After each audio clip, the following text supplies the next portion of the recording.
A couple of days ago, I decided to tidy up the pantry and stumbled across my first iPhone. It was such a cool device at the time. But then I found my very first phone, and let me tell you, it's 1,000 times inferior to that old iPhone.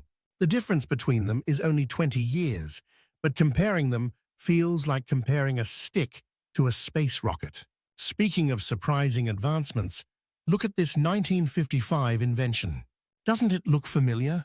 For example, in 2017, the ball for the final of Taça de Portugal was delivered using something almost identical after more than 60 years. It made me wonder, are all modern inventions truly modern? Stick around to the end of this video and you'll learn why Elon Musk's electric car was actually invented 200 years ago, how people were flying in cars during World War II, and why many new inventions are really just old ones rediscovered. Let's dive in.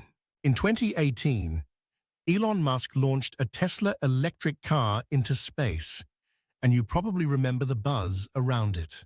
Over the years, it even got close to Mars. Well, close on a space scale at about 7.41 million kilometers away. But did you know that electric cars actually predate even the gasoline engine? Back in 1828, a Hungarian inventor named Ányos Jedlik created an electric vehicle that looked more like a skateboard. Yes, it worked, but it wasn't exactly something an adult could ride. Fast forward to 1948, and electric cars could run for 5 hours on a single charge. Charging wasn't as simple as plugging it into a wall socket, though. You had to throw the cable out the window to connect it. Surprisingly, the charging process only took an hour. While Tesla may have popularized the electric car, the concept started a long time ago. So why didn't electric cars dominate? Why have we been using gasoline-powered cars for so long? The gap between the first electric vehicle and today spans almost 200 years. It wasn't because our ancestors failed to recognize how great the technology was. It's more complex than that. By the late 19th century, the US and other developed nations were experiencing rapid economic growth, and this abundance of resources allowed for both genius and bizarre inventions.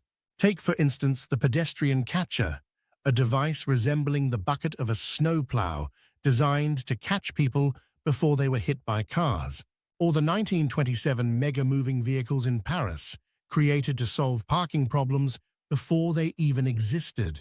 Another oddity was the monowheel, essentially a motorcycle inside a giant wheel. By the 1920s, even children were riding them. Monowheels still exist today, though now they're used for thrilling sports, with record speeds reaching 117 kilometers per hour. Not bad for something that's been around for nearly a century. Another quirky invention was the first car alarm, created in 1913 by a prisoner in Denver. Before then, people relied on dogs to guard their cars. Around the same time, electric cars were quite popular. From 1900 to 1910, 38% of all cars in the US had electric engines, 40% used steam, and only 22% relied on gasoline. Compare that to today, when electric cars make up just 0.7% of the global market. The downfall of early electric cars came down to their complicated charging process and the low cost of gasoline. World wars also played a role in slowing down electric car development. Research shifted toward military needs, like tanks and fighter planes, pushing civilian innovation aside. Yet, even during this time, inventors dreamed up revolutionary vehicles, like the Rhino, a 5-ton all-terrain amphibious machine created in the 1950s. It had huge hemispherical wheels and could traverse almost any terrain. Unfortunately, it wasn't practical for military or civilian use and was eventually abandoned. Flying cars are another example of a forgotten dream.